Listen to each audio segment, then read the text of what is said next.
Dun, dun, dun, dun, dun, I'm still dun. looking.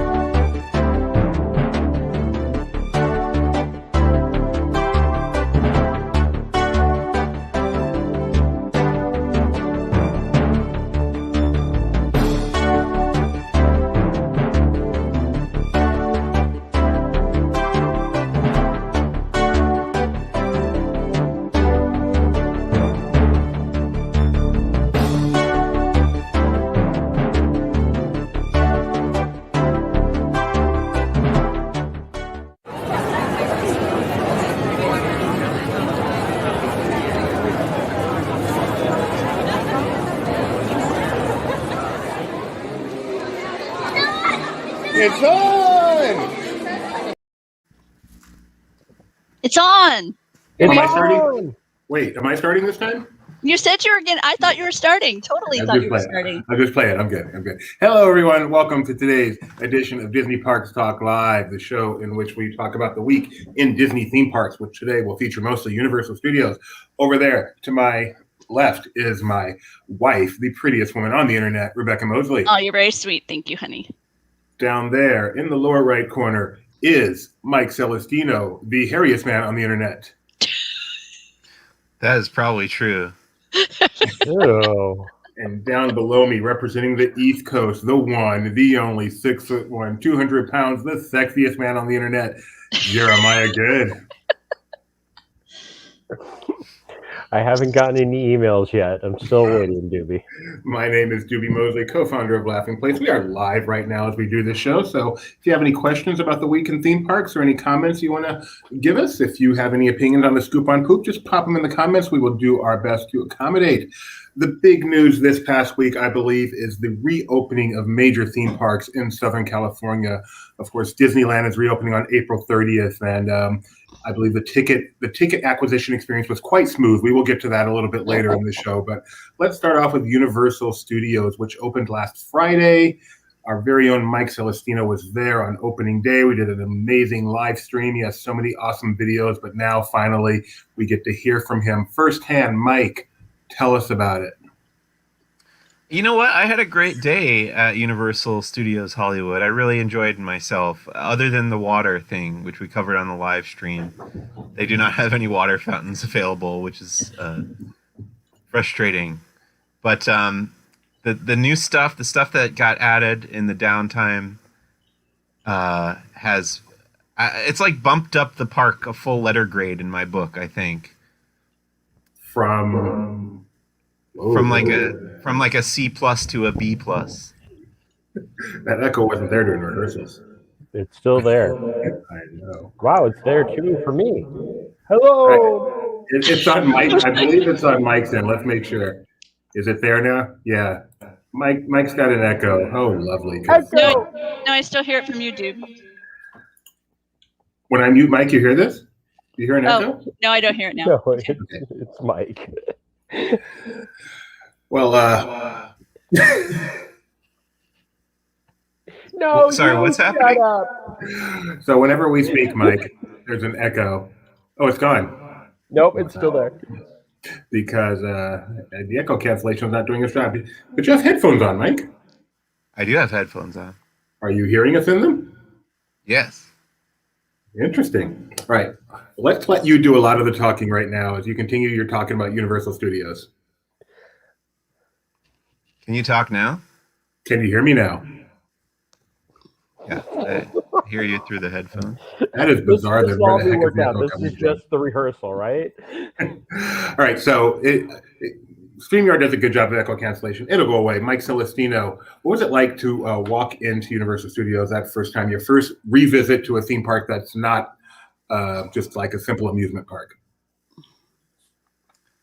Yeah, it was really, really nice. I hope it's a trend. I hope it becomes a trend this year. I hope this year starts to improve, and this was a good way to kick it off. I really had a good day. It was really nice to be back. The first thing I did was run over to that Secret Life of Pets attraction, which I think is a great addition to the park. It's the first like family dark ride that they've had in a long, long time, which I think that park desperately needed something like that with actual physical sets and animatronics and stuff. Very, very cool. Really liked it a lot. I went on that 3 times. I also did Jurassic World twice, and that new Indominus Rex animatronic is so impressive. Just really like jaw-droppingly amazing. Definitely worth all the work that they've put into it, and I think Universal is stepping up its game. I remember the first thing I covered at Universal when I got this job was the Fast and the Furious addition to the studio tour, which I thought was kind of lame, to put it bluntly, I guess. This is but what I now- was trying to pull up while Mike was talking. There's me in front of the Jurassic World gate after my reaction to the Indominus Rex. So this is your reaction to the amazingness of it, not the fact that it's right behind you, right? Yes, I didn't get any still photos of the Indominus. We got video that's very dark that's up on our YouTube channel, but I didn't take any still photos, so that was just my way of getting across how impressed I was by the Indominus Rex animatronic. Was it the most impressive animatronic you've seen? It's certainly up there. I mean, it beats that Yeti, that's for sure. The Yeti that doesn't move. But then I heard the next day that the Indominus had broken down. So let's hope that when we go next week, it's running. But yeah, it's very, very cool. I really didn't know what to expect. I hadn't seen any of the video or photos. And it literally made my jaw drop. But it's just so neat. Purple Tink asking are passes still available for Universal, and I will say that when I was looking, it looked like there were still passes available for many days. So I would say check the site. It's very straightforward as far as purchase and reservation, at least in my experience. Forgive me, Mike. In an effort to control the echo, I'm muting you a lot. So if you try to jump in there, I'll probably Can you to fix that? Because I don't know what that would be. I'm sure we could troubleshoot it, but this probably just isn't the best time. Usually it's because you have speakers on, but you don't right now. So this is new to me. So I never use the speakers anymore. No. All right. Let's see. What else going on at Universal? What were the crowds like? Did you get a sense of just how people felt being there? Yeah, everybody seemed really happy to be there. Obviously, the capacity is limited right now, but it's kind of balanced out by the way they space out the rides. They only board every other row pretty much. I think maybe every third row in Jurassic World. I didn't do Forbidden Journey and Harry Potter, so I don't really know how that's working. We'll have to try that next week. But a couple rides were shut down. The Simpsons wasn't running. Despicable Me wasn't running. But yeah, everybody seemed to be having a really good time. And I ended up waiting like over an hour both times I went on Jurassic World. But the lines felt really long, but it moved very fast because of the spacing, It just seemed a lot longer than it was, so that part wasn't too bad. And then they had a lot of characters out and about.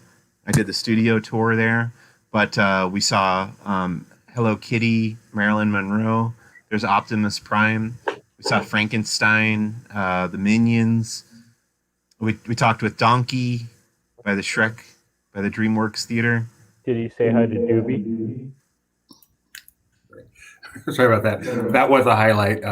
We did talk to Donkey, but Mike had the conversation. I tried to jump in there, but it just didn't work. I have a question for Mike. Considering as busy as it was, but it was only open from 10 a.m. to 6 p.m. Did it feel like you had enough time?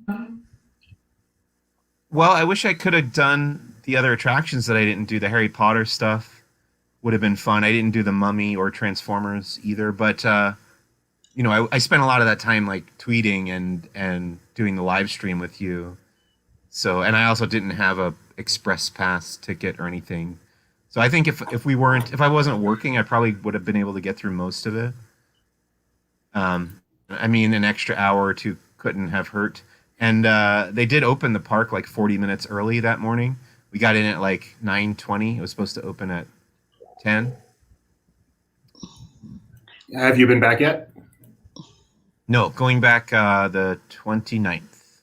But one of the things that surprised me with the pets was that it actually, even though it's a family ride and slow moving, omnimover type, it has a test seat. Did you find it to be snug, Mike? I did not, but I guess certain people might. I don't know. I just wondered how it compared to other experiences you've had at Universal. You can see there's like a little divider there between the actual seats, so I assume that might pose a problem. But yeah, no, I didn't see anyone experience any issues with getting into the attraction. But it is not, I guess, as you're waiting outside, you can find out whether you'll fit comfortably in the seat. As a person of considerable width, I am disappointed that it requires a test seat that I suspect I won't fit in. I don't know for sure, but as my wife said, there is nothing about this attraction that is thrill. There are aspects of it where it does seem to make sense to have people on one side or the other because some of the special effects that they do, but there's nothing about it that's a thrill ride at all. And so it's a little disappointing that I even have to consider, am I going to be able to ride this thing? But it's Universal Studios. That's one thing Disney does very well. There are very, very, very, very, very few attractions that have size limitations at Disney. It's pretty common at Universal Studios, even for rides that don't seem to be particularly thrilling. Yeah, I don't have any inkling as to why they would have done that, to be honest. I wish I would have thought to ask that when we got a tour of the queue like a year and months ago or whatever, but so much time has passed since then, and we haven't had any media access to Universal since that point. But it's a great question to wonder, like, why they built the seats that way. Yeah, I'm not sure. To go back to, I want to talk about the animatronics in the queue. If you could bring up that picture of the dog with the egg beater or whatever. I was so impressed with the animatronics throughout the attraction, but in the queue especially, you would think that, I feel like if you saw this at a Disney park, this thing would have one motion that it would do. The thing would spin and you would see the dog is happy about it or whatever. But this thing has like probably a 2 or 3 minute cycle of emotions that it goes through and noises that it makes. And, you spend a little bit of time in that room if the queue is full of people. So it's nice to see it doing more than just one thing. And it really brings that space to life. And it's true of all the animatronics in the queue. There's these guys, the two dogs on the couch that have, I don't know how long their loop is of dialogue, but it's all very funny and you could spend a lot of time in there just watching them. There's video of a hamster in the vent there, and then there's a rabbit. I think the rabbit's voiced by Kevin Hart in the movie. I don't know if he came back to do it in the ride, but that's him talking there. He kind of gives you a briefing before you go on the ride. But yeah, it's all very well done and very impressive that they put that much effort and detail into the animatronics. Go ahead, Jeremiah. All right. Try again, Jeremiah. You're muted, Jeremiah. Sorry, that was me. To answer Purple Tink's question, I was looking while Mike was talking. The 24th and 25th are the only days that are sold out for April, and it looks like everything in May is available, and June is fully available. But prices do vary from day to day, so go online. That's the only place you can purchase tickets right now. Thanks, Jeremiah. That was very helpful. I had another question there, but I forgot it. So, I remember what it was. I just wanted to say, for anyone interested in more info on Secret Life of Pets, Mike Celestino does have a complete point of view video taking you through the entire queue and attraction on our YouTube channel. So make sure to go check that out. Hey, Mike, how was the seating done for the tram tour? It was pretty much every other row, and then because I was only one person in my party, I had the whole row to myself, and plus nobody in the row in front of me or the row behind me. So I had, it was actually a great opportunity to shoot video of the tram tour, because usually you're packed in those rows with a bunch of other people, so you only either have the view on one side or the other, or you're stuck in the middle, and it would be very difficult to shoot video of the whole thing. So I was like, through the whole tour, I had my GoPro, and I was like going back and forth trying to find what the tour guide was talking about and favoring one side or the other. It was a really unique opportunity in this situation to get a nice video of the whole tram tour. You could find that on the YouTube channel. And then I did go through Secret Life of Pets twice. I shot it once with the queue, and then later on I just went through the ride again and didn't do any zooms or anything. I kind of wanted to get it all with one wide angle shot. So both of those versions are up on the YouTube. Mike, crap. You need to start writing stuff down. All right. We can move on. It will come back to me. Mike, that is exactly why I have uploaded so many ride-throughs here at Walt Disney World and Universal, because the early days were just like that, where I was by myself and could do videos all I liked. Doobie, did it come back to you yet? It did come back to you. I had a question for Mike Celestino, who, as everyone knows, is a USC Film School attendee. I'm not sure. Did you graduate, Mike? He's muted. He said no. So what is your favorite part of the tram tour? I still get a kick out of Jaws, I'll say. It's cheesy. It definitely feels like something that was installed there decades ago, but I do really like that fun little moment with Jaws on the dock. I know we have a lot of Uni fans on this panel, so I'm going to ask you, Rebecca, what's your favorite part of the tram tour? I don't know. It's been too long since I've ridden it. Get back to me in a week and a half. You can go okay, Battlestar Galactica. I know it's historical. Yeah, I mean, we're talking historically. I could, rattle off various moments over the tram history, but yeah, get back to me. Jeremiah? Jaws is definitely my favorite, just because it's the one consistent thing that's been there. I mean, I love Earthquake, but that there are complete different stories behind that we could do a whole show about. I think mine would be the collapsing bridge, just because it has the most enduring joke in the history of humor. It's made out of a special kind of wood. Hollywood. Yes, Jeremiah? The collapsing bridge hasn't worked for... Irrelevant. Neither has Battlestar Galactica. This is... Oh, I thought you meant like recently. I haven't been on it in 20 years. So you're going to be excited about Uncle Buck's Cabin? Uncle Buck's Cabin is always a favorite. I'm so happy Mike got a nice picture of that for me. And I'm thinking I should show my son the movie before we go so he can really appreciate it. Okay, so picture it. You've just moved to Southern California from a small town of 1,100 people in Texas. I think I was maybe 5 years old, maybe kind of, around that age, and went to Universal Studios, and I'm sitting right on the edge, right? Because they want the kid to be able to see. So I'm sitting right on the edge, and then it's my my uncle and my parents and my grandma, kind of all alongside me.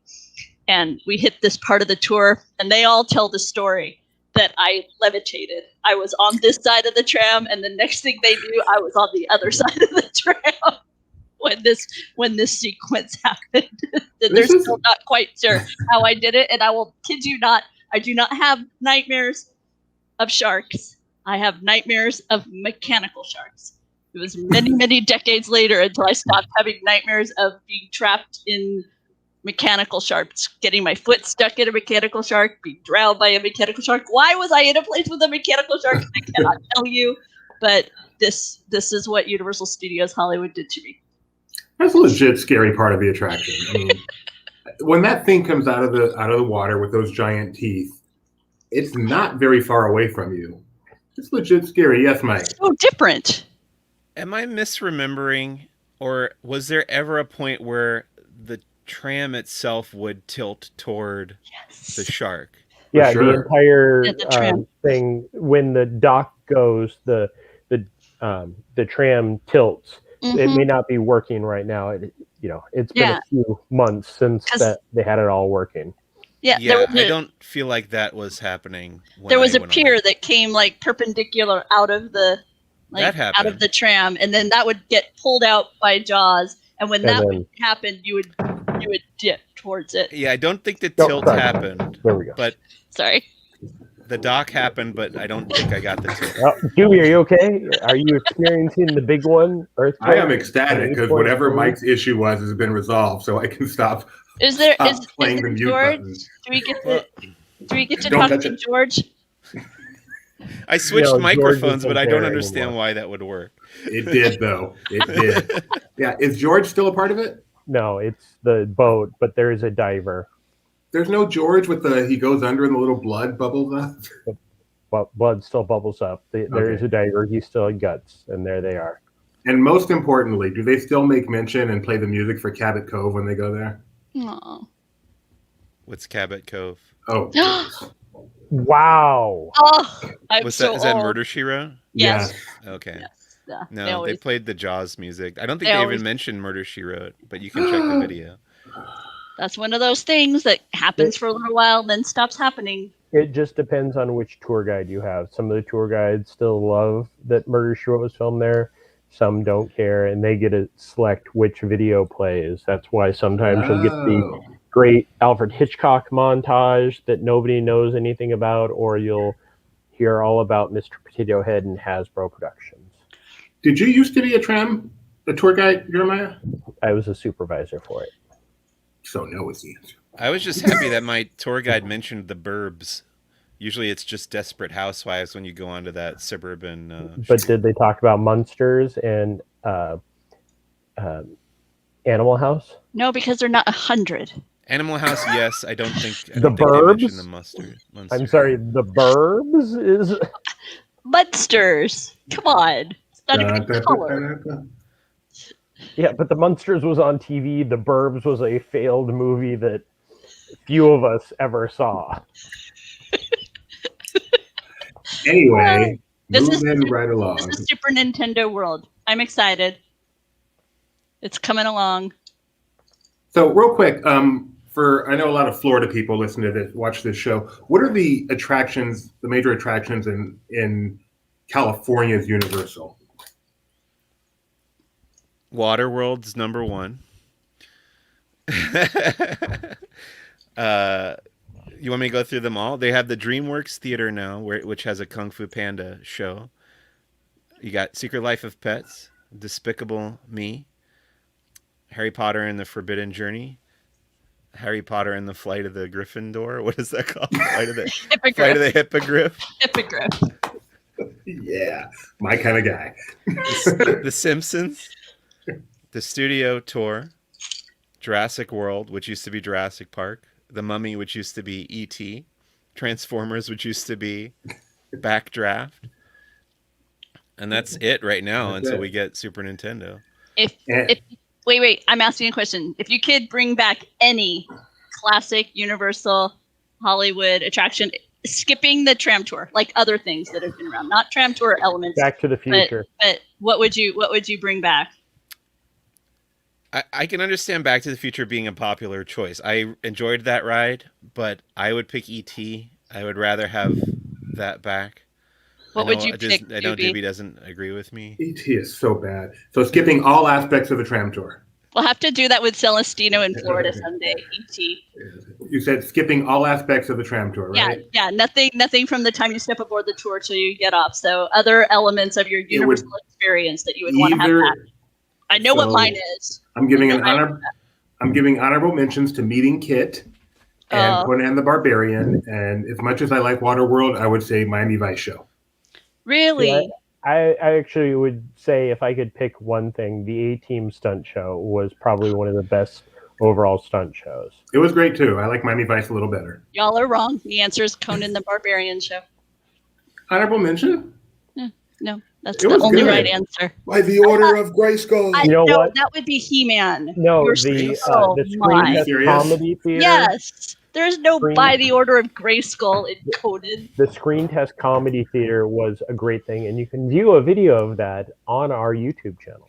Is that the one where like some people were in a plane crash and some people were Yes. trying to eat candy with that's That was Lost. the next. That was the next Oh, element of it. I skipped a couple shows when I was listing everything because there's also the animal actors Mm-hmm. stage. And something which is Now- open, but Waterworld is not. correct. They had the best of the Wild West stunt shows. They did. They did. I don't remember that. I don't know if I ever saw that. Probably not. It was Well, great. I liked when you got shot and then it made blood on the side. That was cool. I fainted. It was Another one pretty. of my. So Another one of my Rebecca should just not go to Universal. Like, Yeah, that is- I fainted. And when I came to, I was being attended to people who were visiting from Israel, and it just so happened I knew enough Hebrew that I understood what they were saying. And then I don't remember if this was uni or nuts or both, but you're pretty close to an idiot. And I guess I'll go stand over here. I just love that. that was not. That's Okay. not. Universal not- had the amazing quicksand one. Oh, so good. Oh, Uni- so good. Universal also had the finale where he sat on the dynamite and the house fell around him. Right? Yes. Yes, That I'm was such a good telling you, show. Universal's But the best spot one. of they really made use of what that is, and now they had display cars for Fast and Furious from what Mike posted. No, you're kidding. No, That's exactly where yeah, all of that was. Well, that's where Grinchmas goes. Yeah. I Okay, can't, well, I that's can't, I can't wait to be entirely confused when I go to Universal because nothing is the same because we haven't been there since before Giddy was born. Oh, While there you was guys one do before. your walk So and talk, it's I been a can tell you decade. everything is. There was Yeah. a period where I didn't go for like a few years, and when I went back, when I started working for Inside the Magic, when I went back, it was like unrecognizable I to me. cannot wait. That's so much had changed in that period. I hope On they the still up have and that margarita stand right before you get on the tram where the margarita's like this tall, but the straw only goes up to here. We just got the biggest kick out of that. I forgot about that. My favorite place to eat was right there by the battleship. Do you remember? You would sit out on the veranda, and it had Yeah. rain that would come, and so it was as if you were looking out on a rainy day, and there was a battle go on between these two ships. out Don't in worry, the water. that's all gone too. Yeah, I Yeah, know it's all like- gone. Yeah, All I those know. little you're learning about movie things are gone and replaced Yeah. with actual attractions, which I guess is better in the long run. But anyway, But you can Well, still go to the Universal Amphitheater and enjoy a show. oh, shut up. Party in the Pit, Depeche Mode. Saw that. Did you? I saw the monkeys there. I saw the Monkeys and I saw the Go-Go's there, as well as Party in the Pit, Depeche I Mode. saw Erasure there, was Oh. amazing. Erasure, I love Erasure. I saw Boingo once. Oh wait, no, that's right. That's a Oh, I saw horror Ringo story. Starr there. Is that where you I saw saw- Ringo? Conan Yeah. O'Brien's Park legally Stop. prohibited from being on television tour there. So many memories from that place, and now what sits there? The Dreamworks Theater, Kung Fu Panda. No, that's No, Harry Potter. Hogsmeade. Harry Potter. Okay, That's well, where you'll worth get your something. hot butter beer. That's worth something. I don't know if they have hot butter beer out They there. do. It's on the menu. Look, see? Oh wait, it's too bright. See? Hot Highly recommend butter that. beer. And The Simpsons was not open when Mike was there. Do we know yet if it's open since or if it's planned to open? That and Despicable Me are not opening at the current time. That is a disappointment. And that's all I have to say about that. All Where are we right. Well, headed to next, Mr. thanks so much, Mike, for that update on Universal Studios. Cannot wait to visit there in 2 short weeks. So next up, let's go. See, that's Universal. Let's go down south about 60 miles to Disneyland, which is opening on April 30th. Tickets went on sale for that just about a week. Oh, wait. 30 miles. Yeah, 16. Pat- That would be a longer drive. Pat Benatar and Glee Plus TV Land Awards. Yes, everyone has memories of the Universal Amphitheater. Hit me Kevin with your probably best has some shot. great pictures of Pat Benatar and Glee. Hit me with your best shot. Living la vida loca. And Okay, I'm there's a sorry. nightmare that people will trigger for the rest of their lives. So tickets went on sale, as they put it, no earlier than 8 a.m. What time did you get in line, Mike? 7 a.m. So that's reasonable. And when did you finally get tickets? It was after 4 p.m. So you were in line for 9 Wow. hours. Yep. And by the time you got there, were you able to get opening day Disneyland tickets? Technically, yes, but I got a park hopper and I have to start in Disney California Adventure. So we are going to have people in the park in Disneyland proper, but they're not going to be me at the opening. At the opening. And yeah, and I'll head over there at 1 p.m. But I mean, it'll be cool to be in DCA also. Anyone? Oh, hey, our buddy's gonna get there. Got in at 6:45. Got tickets at 4:30. Oh, John, I hope you're going to DCA. So John and I had similar experiences. Oh, I cannot. I hope somebody's there to document when he returns to Radiator Spring Racers. I am eager for that reunion after watching your documentary on his. Maybe I'll find John that morning. That'd be fun. I would love. Oh, well, maybe he won't be because he says May 10th. Oh. Oh. Well, when he returns, when you gotta go back. I'd love to see when he returns to DCA. That'll be fun. That'll be a good moment in the return to normalcy. Yeah, reunion. John Allen Hale aboard Radiator Springs Racers. I'm sure he will have some photos to share on his website. For I wonder sure. John, if you're there, I wonder, do you plan on just riding racers over and over? Or do you are you going to do other stuff? I'm really curious, John. That's a good question. He does like other rides as well. Yeah. So anyway, as we briefly went over, the tickets did go on sale, and it was not a fun experience for a lot of people. If you were following Diz Twitter that morning, there was just a lot of, what is the term they use? Gnawing and gnashing of teeth or whatever it is. People were not having a good time, a lot of stress over getting those tickets. Eventually, the opening day Disneyland ticket did sell out, but the park hopper remained available for quite a while after. And I think most people were able to get a ticket without being too disappointed. It's just the wait was enormous. Yes, Jeremiah. So opening day DCA is still available, but not park hopper. The first is not available for either, and then it's DCA through the 4th, the 5th and 6th, both parks are open, and then the next week, the 10th through the 13th, both parks are open, but the rest of the month, it's only DCA.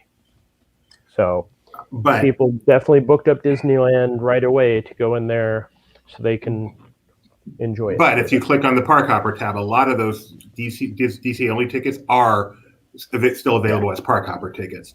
So in fact, I mean, if this is accurate and this is on the Disney site, you can still get a park hopper ticket for April 30th opening day, start in DCA and then hop over to Disneyland.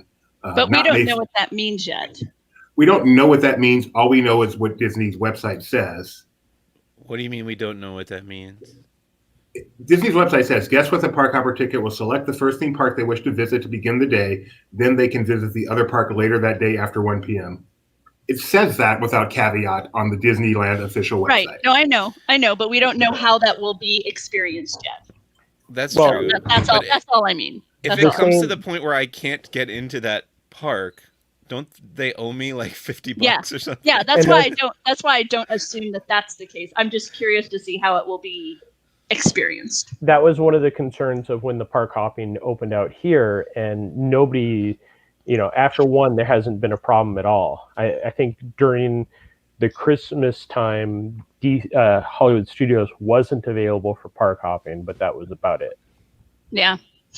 I know quite a few people are doing this. They were at Touch of Disney recently, and so they're waiting until June. They're like, hey, I'll wait and I'll go in June, and that way I can see the new Avengers Campus Edition and also park hop over to Disneyland as well.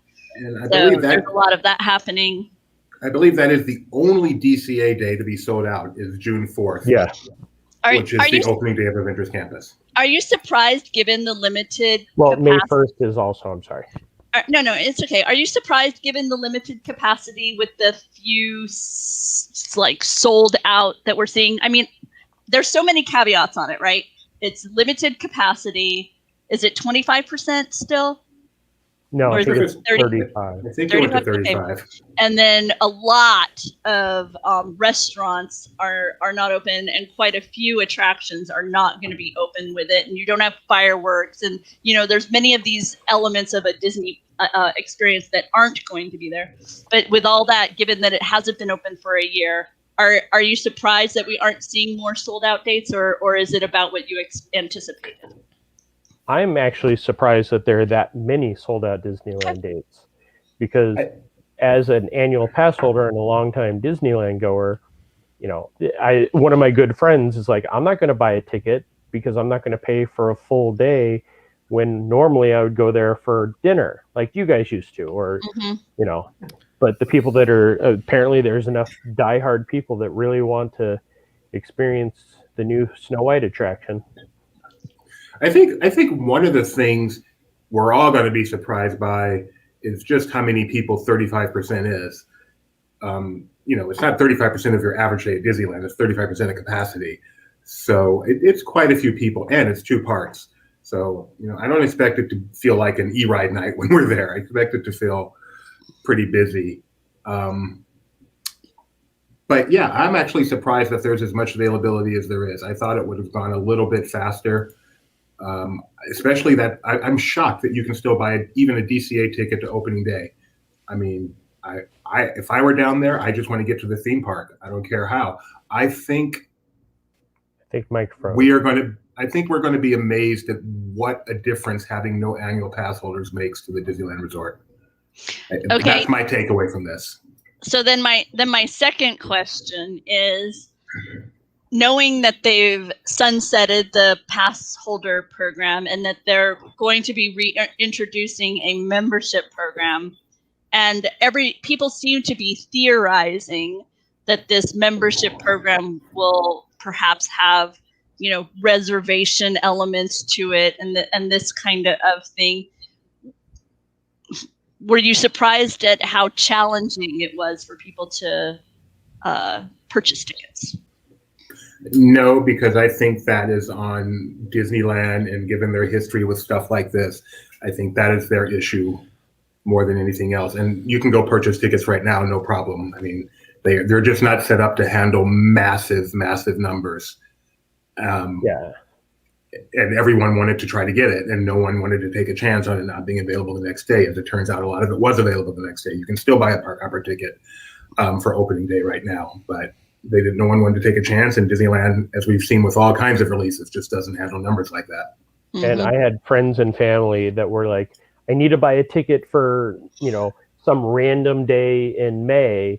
And they're like, I'm going to get up early and do it. I was like, don't, this isn't Taste of Disney where it's like a certain amount. This is a normal park ticket. And while we all are dying to get into the parks, the $183 ticket now per day is a big difference than buying an annual pass when you could just go whenever you wanted to.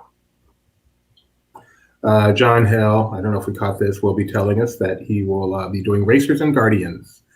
Good choices. Adding to that Racers count, but also getting some Guardian in there. John, are you keeping track of how many times you've ridden Guardians too? Oh yes, he is. Is he really? Yep. Fantastic. That is fantastic. I love it. And test track. I wish I would have done that with a few theme park experiences. I wish I would have kept better for sure track of it. My first summer, wow. when I realized what? Oh, sorry, wrong. Oh goodness! Wow, that is cool. John is smart, and he goes during the week, or he went during the week when he could just ride that over and over again on a random Tuesday. My first visit to Disney, when I started going to Disneyland regularly in summer 1995, I did keep a log of my every day. So how many times I did Fantasmic and People Mover and everything, and kept it pretty religiously through that first summer. And it's fun. I love looking back on stuff I still have that log, so I still like to go back sometimes and just look and see how addicted I was way back then. Oh, how funny. Save the Tortugas. Mike knows her. Keeps track of the songs on Guardians. Oh, very cool. Oh, Mike Max, planning to start now. That's a Max, good idea, didn't we Mac. start with having him ride Velocicoaster? Over under, Mac, what's going to be higher for 2022? Your rides on Remy's Ratatouille Adventure or Yankees wins? Oh. Oh man. See, John knows how to play the game. I can see he has Mondays and Tuesdays off, goes into the park. Mm-hmm. That's what you do. I know Disney has always said they plan on doing this membership relatively soon. I think in my humble opinion, we'll find they really need to. Their numbers are going to be so different without annual passes. Yeah, I'm sure they had an estimate of how many of those pass holders are going to come anyway, on some sort of and I think if I were there at Disney in Southern California right now still, I don't think I would go one time, I think, and then I'd get my uni pass and just hang on to that until the memberships are available. I don't think I would pay to go to Disneyland full price more than once, given other options. But the uni pass doesn't include parking, which is $20 every time you park. So okay, I'll just go park at Celestino's house and take a bus. Yeah. Mike, do you take the metro? Do you park somewhere and take the metro in? To Universal? I have a gold pass now, which includes parking, so I won't be doing that. But I have done that in the past. The other thing I think for me, you're talking about the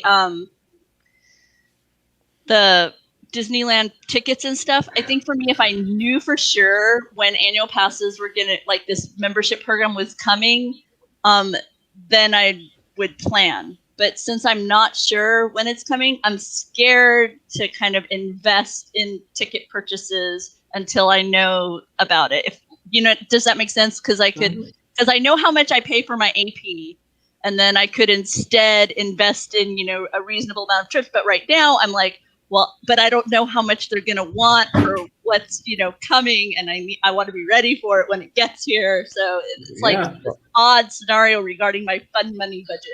Doobie, you said about the membership should be coming pretty soon.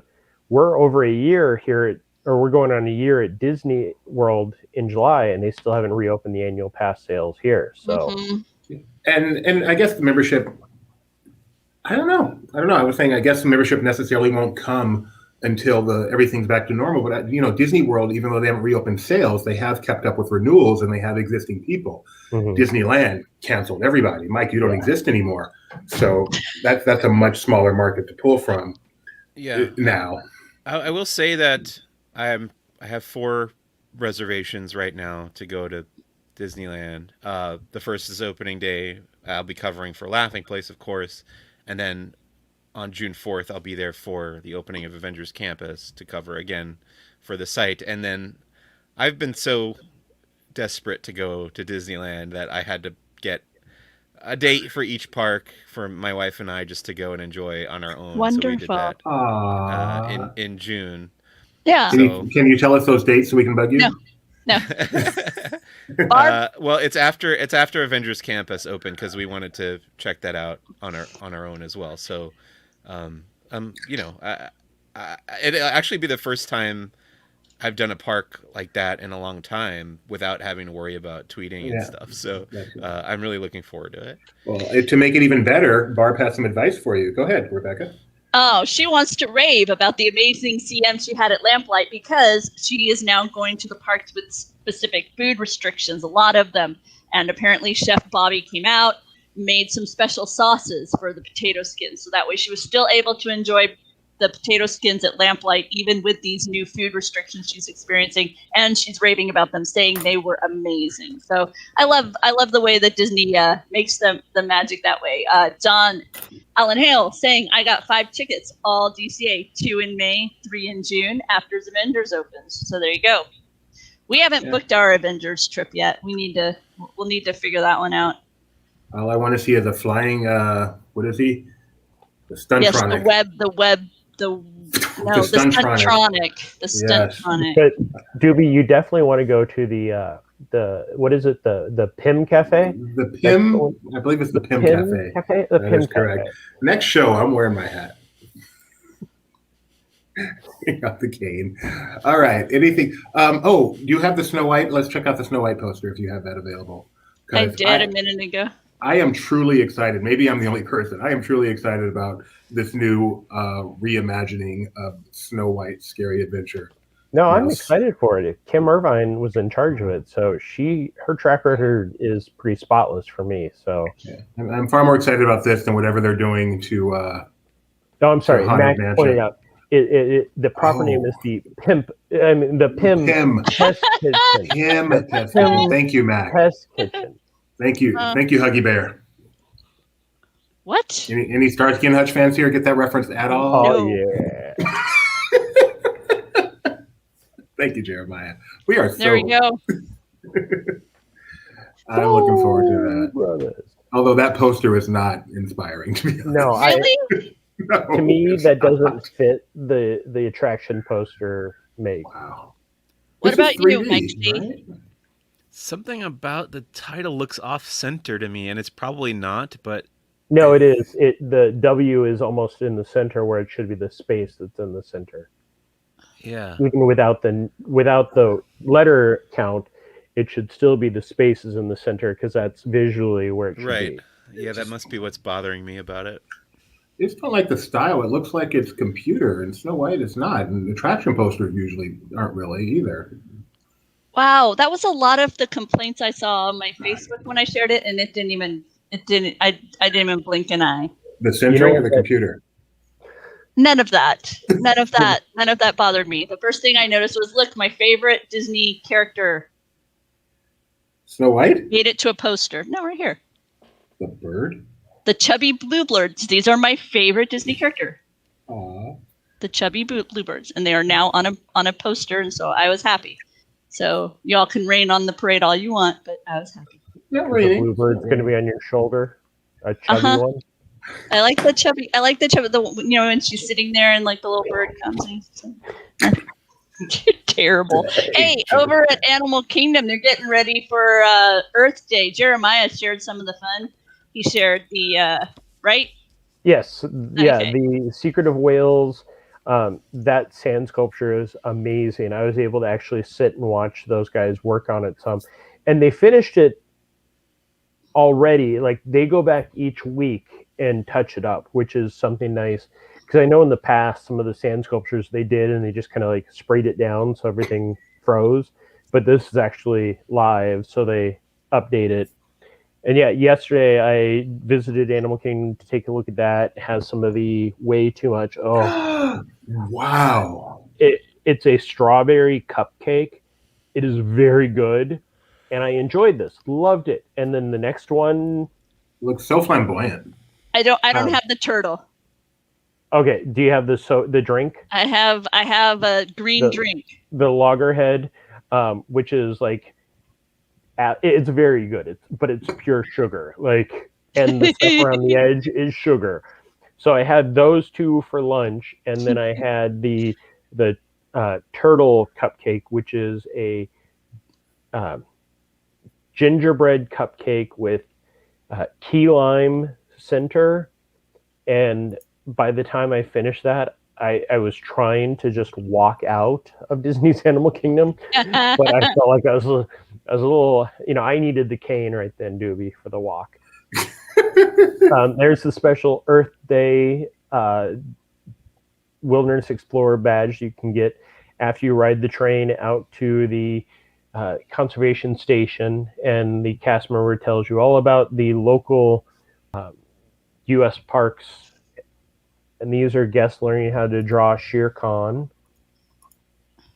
The animation experience has moved back to the regular We're doing fine, Tristan. the regular animals that were inspired. And the great thing about this is the animator, while he was drawing, was telling everybody about the nose of Shere Khan, how the voice actor actually has a little bit of a crooked nose, so the nose of Shere Khan has a little bit of a crook in it. So it was fun to listen to. But yeah, Animal Kingdom is always, especially around Earth Day, extra celebratory. Tink, you should be able to just take your phone. They can scan phones just as easily as a piece of paper. Happens all the time, so don't worry about that. Kidder, I heard you made a very interesting fun fact earlier about the current state of Stan Lee. you have made up for it with this one. I like this fun fact. This a lot. How about Disney World? I think we have a little more at Disney World in terms of a. Go ahead. That's funny. Thank you. Thank you very much. Yeah, the Lost Safari is gone.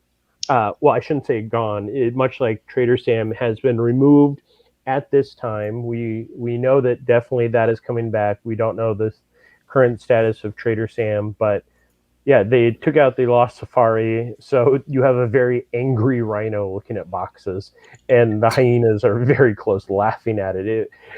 The poor skippers, during this part, they kind of went, okay, here they do the hyena joke, and that's about it. Is that your tweet? Yes. Very nice, Jeremiah. I'm not used to being that clever. That's impressive. I will work on being more clever. I feel like I need to take back what I said. Has some of the new regalia up for the 50th. If you click on that upper right-hand corner, Rebecca. My computer's very, very slow right now, but I'm trying. That shot comes from the Swiss Family treehouse. I can tell by the foliage in the foreground.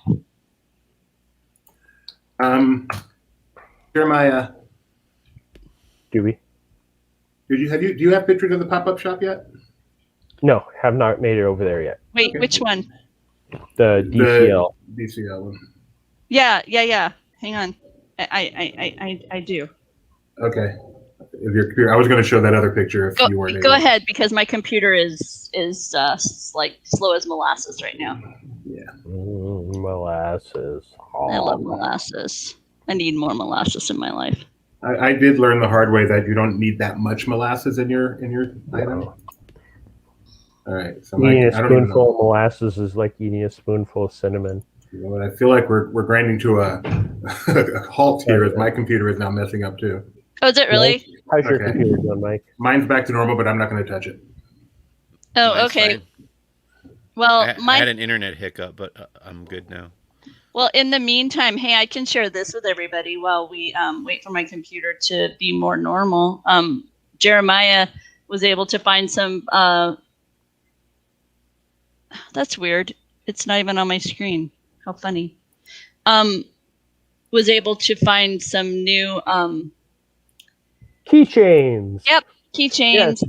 They're the new food keychains. There's these beautiful popcorn buckets there's the mini popcorn bucket and the Mickey popcorn bucket, and then the Chris Evans. I'm sorry, the kitchen sink keychain is there too. You did not, Jeremiah. Nice.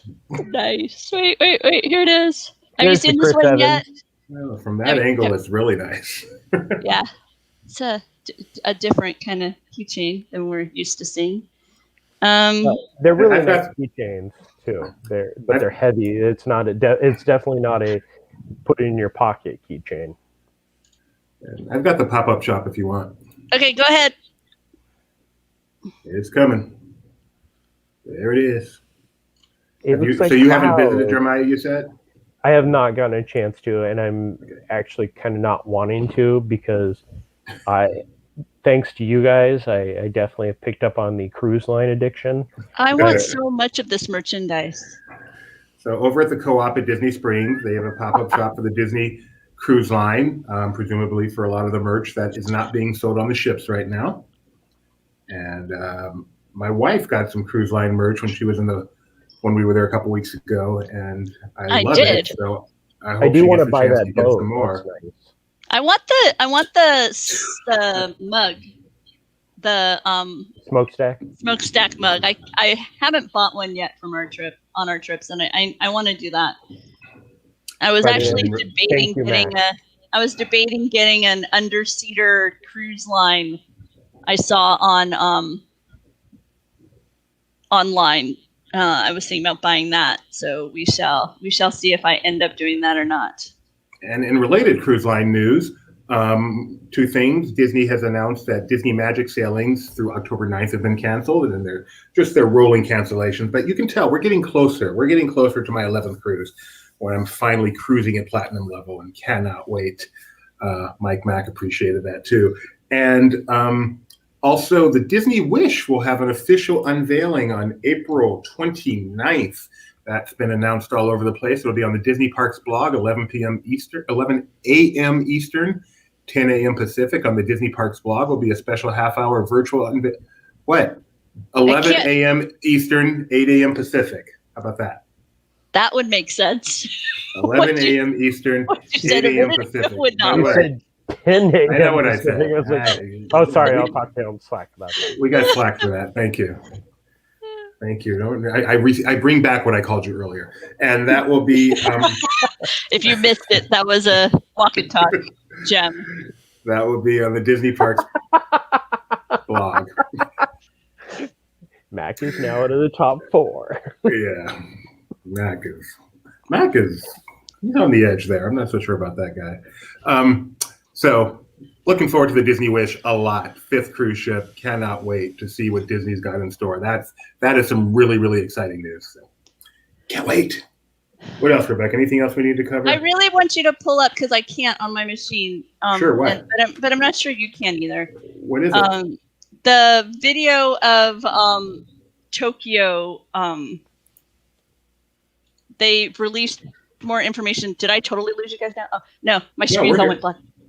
The video that they've released and images from the coming Fantasyland edition. I really want to showcase that for everybody. If you haven't taken a moment to check out what is on its way to the Tokyo Disney Resort, I really encourage you to do so.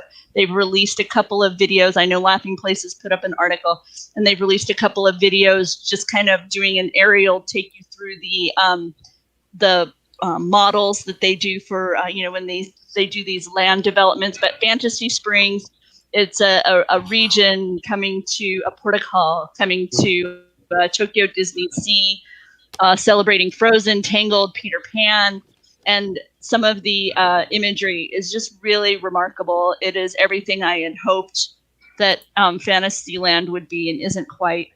But the new Fantasyland addition to Walt Disney World. But really just some beautiful, beautiful stuff. So, that's why I'm asking Doobie to, share it. And like I say, the link, Laughing Place has a couple of links there along with some additional text. And if you get as excited about this project as I am, Laughing Place has this feature we call, what, Doobie? Is it Project Tracker? Of course. And that's where we gather data and articles and whatnot. And you can bookmark a page like that, and then as any new information or new media comes out about these projects, it'll be right there for you, so you can keep tabs on the project as it develops. So Fantasy Springs coming to Tokyo Disney Sea. Definitely. And that water feature at the top of this page, I'll go back in a second, just so beautiful. Man, Giant water, that's it right there. I don't understand, though, the Cinderella part of that. But then you look deeper into it and you see the elements like Jeremiah's talking about, where you have various storybook elements kind of reveal itself as you look deeper into it. It doesn't just, it's not right away. It's kind of a sculpt within the form of the rock work. So I'm very excited for this. And if you stare at it long enough, you can see a schooner. Anyone? Doobie, do you have enough tabs open on your browser? Wow. I thought I was bad. Mac, are you on me with me on the screen? All of these over here, these are my standard tabs. They're always pinned. They're always there. I've got a couple of email views. I've got some various spreadsheets. I don't need to know everything. I was just surprised. My work email. I've got my calorie tracker here. It's so fun when the parents argue. Anything else anybody wants to say before I get out of here and try to catch the bus? You don't take BART? I was gonna say I'm not picking you up. I thought I was signing off and heading south to pick you up. You can if you want to, but I'm okay on time right now. Okay, yeah, no, I think we covered it. I mean, there's so much going on. There's so much going on. I know over the next few weeks we're gonna have even more as Mike C continues to go to more theme parks. This rehearsal isn't going as well. I hope the live show does better. It'll be lots of fun. First of all, I need to give a special thanks to all four of us because we had technical issues like we rarely do today, and we made it through. So everyone, please pat the person on your left's back, or if you're on the left, below you. There you go. Okay. Thank you very much, everyone. Mike, high five. High five, Mike. Oh, wait. Other side. Please end this. Coming up at 7:30 in about 2.5 hours, we've got LP Movie Club. Tonight's show is Third Man on the Mountain. So if you're interested in the genesis of the Matterhorn, yes. Of course he did. Yes, I did. Sometimes I deserve it. You want to check that out? Tomorrow, 7:30 p.m. Pacific, we've got Disney Trivia Live, and we'll have many more live things coming up on Laughing Place. Plus, make sure you go to our YouTube channel and check out all of Mike Celestino's awesome videos from opening day at Universal Studios. I'm not checking them out because I'm going soon and I want to see firsthand. I know. But otherwise, I would be. Right after, I'm going to go watch them all. So thanks, Mike. Thanks, Rebecca. Thanks, Stud. And thank myself. See y'all later. Bye.